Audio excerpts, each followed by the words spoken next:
Ya pemirsa, terima kasih Anda masih bersama kami di Lintas Banua Sepekan. DPRD Kalsel setujui anggaran perjalanan dinas ke luar negeri dan lainnya dialihkan untuk tangani COVID-19. Ya, dan juga selain itu, strategi penanganan virus corona ini terus dilakukan oleh pemerintah Kota Banjarmasin.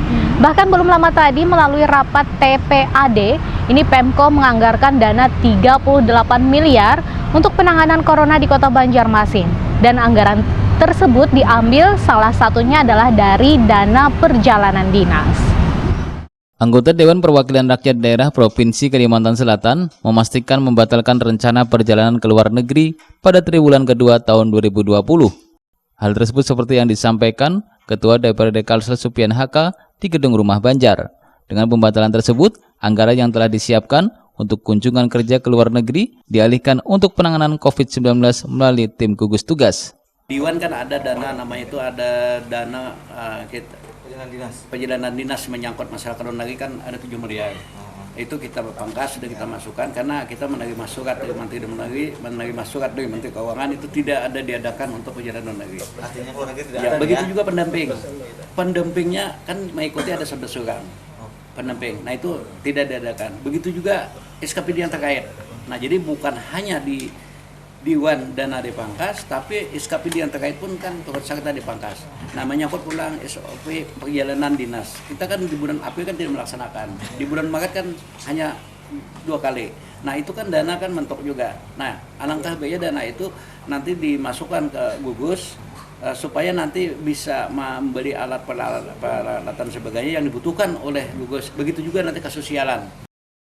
Sementara itu, Sekretaris DPRD Kalsel, Antung Mas Roziansah, menyatakan selain mengalihkan anggaran perjalanan dinas ke luar negeri, DPRD Kalsel juga mengalihkan anggaran seperti perjalanan dinas, Lemhanas, perjalanan BIMTEK ke dalam daerah, kunjungan kerja Sekretariat DPRD dengan anggota DPRD Kalsel. Dan alokasi dana itu perjalanan dinas ada beberapa hal di mana perjalanan dinas ke luar negeri yang di sana dialokasikan sekitar 7,535 sekian. Nah jadi dan yang lainnya ada perjalanan dinas untuk Lemhanas, nah perjalanan dinas untuk BIMTEK dalam daerah, dan selanjutnya itu kunjungan kerja Sekretariat DPRD dengan anggota DPRD. Nah untuk kunjungan kerja antara eksekutif, maksud kami Sekretariat DPRD sebagai pendamping dan DPRD ini kami melihat dari hasil silpa tahun 2019 di mana di sana ada terdapat kurang lebih sekitar 14 miliar. Langkah tersebut diambil terkait dalam upaya persoalan kemanusiaan untuk pencegahan virus corona di Provinsi Kalimantan Selatan. Mahyuni, Banjar TV.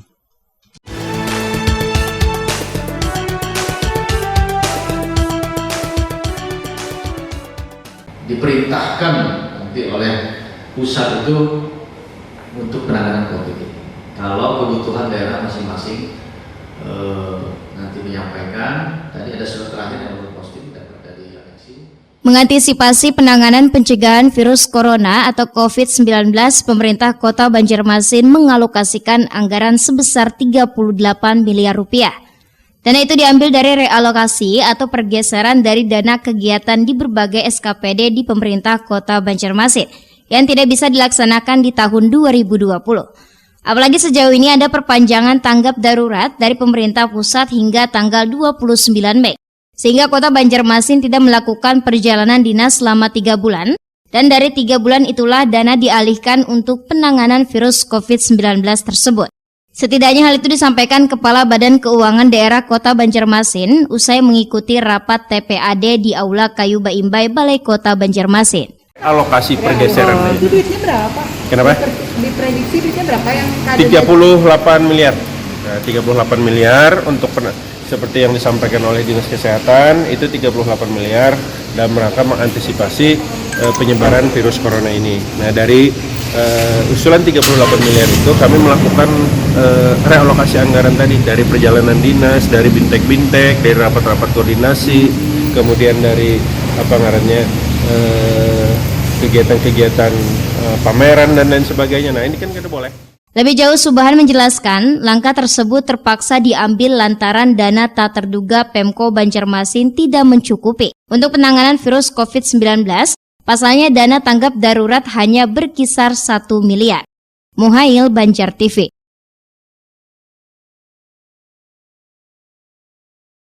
Ya pemirsa, masih menyusul perkembangan virus corona di Banjarmasin yang masih saja belum kondusif.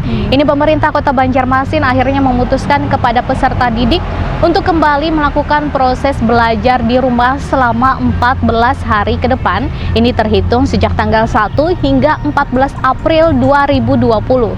Sementara itu pula dengan mengutamakan keselamatan peserta didik di Kota Banjarmasin, Dinas Pendidikan Kota sepakat sesuai dengan keputusan Kemendikbud RI, maka ujian nasional tingkat SD dan SMP ditiadakan.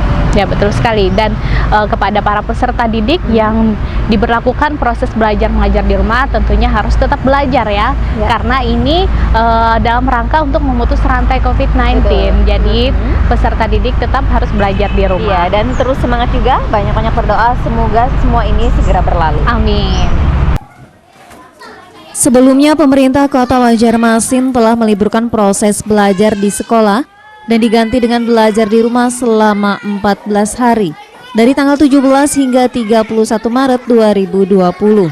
Namun lantaran kondisi penyebaran virus COVID-19 secara global, terutama di Kota Banjarmasin belum kondusif, akhirnya Dinas Pendidikan Kota Banjarmasin kembali memperpanjang masa proses belajar di rumah. Menurut Dinas Pendidikan Kota Banjarmasin, libur bagi peserta didik mulai PAUD, SD maupun SMP dimulai dari tanggal 1 hingga 14 April 2020. Perpanjangan proses belajar ini sudah sesuai dengan hasil rapat tim gugus tugas penanganan dan pencegahan COVID-19 Banjarmasin. Kemarin pada waktu rapat Satgas COVID-19 diputuskan bahwa anak-anak tetap untuk belajar di rumah dan guru-gurunya juga bekerja di rumah. Itu mungkin awal mula dari kenapa harus dilakukan itu. Nah, jadi kemarin diputuskan 14 hari ke depan, jadi tanggal 1 sampai tanggal 14 itu pun dalam tanda petik ya akan kita evaluasi. Nanti di dekat-dekat di tanggal 14 kita evaluasi apakah memang situasinya membaik atau semakin memburuk. Masa libur ini lanjut totok tidak bersifat mutlak. Pasalnya jika selama 14 hari ke depan kondisi belum memungkinkan, maka tak menutup kemungkinan perpanjangan akan kembali dilakukan hingga benar-benar situasi kondusif. Muhail, Banjar TV.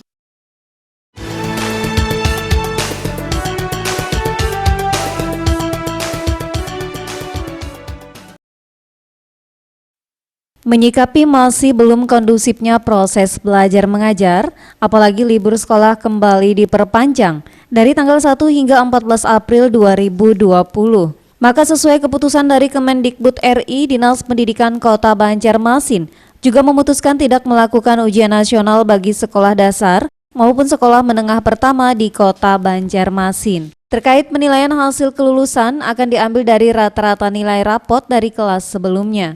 Lebih jauh, Totok menjelaskan, di saat situasi masih belum aman, sekolah juga tidak dituntut untuk menyelesaikan kurikulum yang masih tersisa. Jadi kita ada dua edaran yang satunya adalah edaran kepala dinas untuk teknis bahwa memang kita fix tidak ada lagi ujian karena memang Kemendikbud melakukan demikian. Nah, ini akan diganti dengan formulasi yang berbeda. Salah satunya dia akan mengambil beberapa nilai di kelas-kelas sebelumnya, ya kelas 5, kelas 4, 5, 6 kalau di SD. Kalau di SMP ya mungkin dari kelas 7, 8, 9. Nah, ini formulasinya kita ada di edaran yang lain.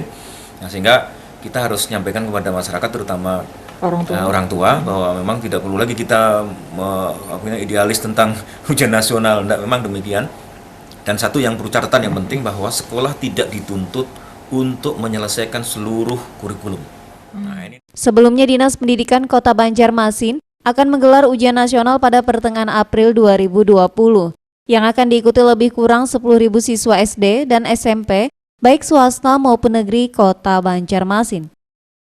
Sebelumnya Dinas Pendidikan Kota Banjarmasin akan menggelar ujian nasional pada pertengahan April 2020 yang akan diikuti lebih kurang 10.000 siswa SD dan SMP baik swasta maupun negeri se-Kota Banjarmasin. Muhail, Banjar TV.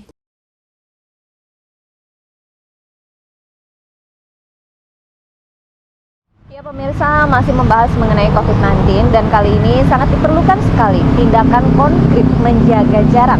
Mengingat virus COVID-19 penularannya melalui kontak fisik.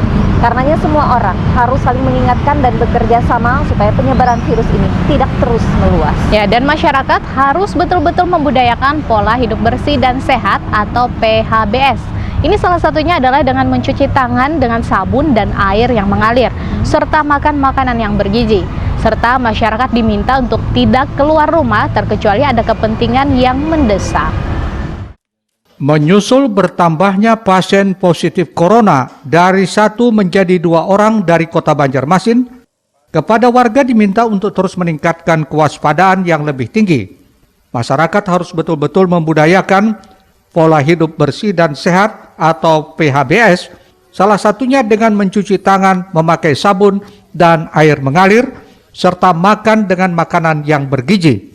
Tak hanya itu, masyarakat juga diminta tidak keluar rumah, terkecuali ada kepentingan yang mendesak.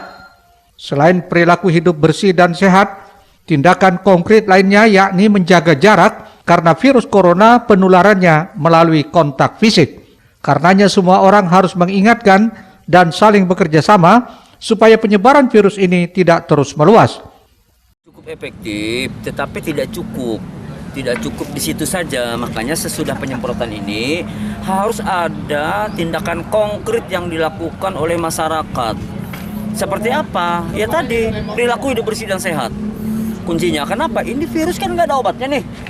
Sehingga caranya apa? Memperkuat daya tahan tubuh.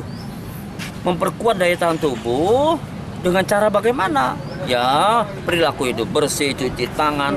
Ingat, penularan corona ini melalui droplet dan kontak langsung. Tidak ada cipikan, tidak ada cipiki, tidak ada salam-salaman, ya, dan cuci tangan pakai air yang mengalir menggunakan sabun minimal 20 detik. Ini harus terbangun di masyarakat. Upaya menjaga jarak atau social distancing juga diyakini merupakan langkah paling efektif untuk saat ini. Mohail, Banjar TV. Pemirsa, Wali Kota Banjarmasin menghimbau kepada warga yang telah menggunakan masker sekali pakai, alangkah baiknya digunting terlebih dahulu sebelum dibuang ke tempat sampah. Ini agar masker yang telah dipakai tidak disalahgunakan oleh oknum yang tidak bertanggung jawab. Ya, di samping itulah pemirsa, sebelum dibuang masker juga harus dibungkus dulu menggunakan kantong plastik. Wali Kota Banjarmasin, Ibnu Sina menghimbau kepada warganya agar terus melakukan pola hidup bersih dan sehat, seperti cuci tangan pakai sabun atau menggunakan hand sanitizer. Langkah lainnya yakni warga diminta untuk selalu menggunakan masker ketika beraktivitas sebagai salah satu mencegah penularan COVID-19. Namun akhir belakangan ini lantaran masker banyak diburu warga, maka sangat sulit didapatkan. Untuk itu guna menghindari hal-hal yang tidak diinginkan seperti disalahgunakan, maka masker yang biasa digunakan sekali pakai alangkah baiknya rusak atau digunting terlebih dahulu sebelum dibuang ke tempat sampah. Di samping itu sebelum dibuang masker juga harus dibungkus menggunakan kantong plastik. Berikut langkah cara membuang masker yang benar dari Wali Kota Banjarmasin Ibnu Sina. Kemudian jangan lupa gunakan masker. Gunakan masker seperti ini, ya. Masker ini bisa masker medis, bisa masker kain yang sekarang sedang diproduksi oleh Wirausaha Baru Kota Banjarmasin. Nah, setelah menggunakan masker, masker ini adalah sekali pakai. Ya, kecuali yang kain bisa dicuci begitu. Nah, kalau yang masker medis ini harus sekali pakai. Setelah kita menggunakannya, maka harus dibuang. Kemudian ketika membuang, jangan sampai ini disalahgunakan. Ya, buang pada tempatnya. Kemudian sebelum dibuang harus digunting dulu. Ini masker rusak lah, jangan masker hancur. Nah, setelah digunting, baru kemudian karena ini setelah dipakai mungkin saja infeksius, mengandung bahan-bahan yang atau mikroorganisme yang bisa menularkan penyakit dan sebagainya, maka ini dimasukkan di kantong plastik ini. Kemudian baru dimasukkan di dalam tempat sampah khusus tisu dan masker. Ya. Ini sudah ada di beberapa titik, minimal ada 6 titik di sepanjang Ayani. Nah, ini kemudian dimasukkan seperti itu. Nah, itu cara membuang masker yang sudah kita pakai. Ya, kalau untuk yang sekali pakai, kita pakai seperti itu. Oleh karena itu, saya menghimbau warga kota gunakan masker dalam beraktivitas, karena Banjarmasin sudah ditetapkan sebagai local transmission, artinya transmisi lokal penularan untuk virus corona ini. Sehingga kita sekarang tidak tahu siapa di sekitar kita yang positif, siapa di sekitar kita yang kemudian bisa menularkan. Oleh karena itu, dengan menggunakan masker, kita Muhail, berarti Banjar melindungi TV. diri kita dan melindungi orang lain. Selanjutnya pemirsa, akan kita simak distribusi air bersih PDAM Intan Banjar ini tidak mengalami gangguan. Saksikan setelah pariwara berikut ini.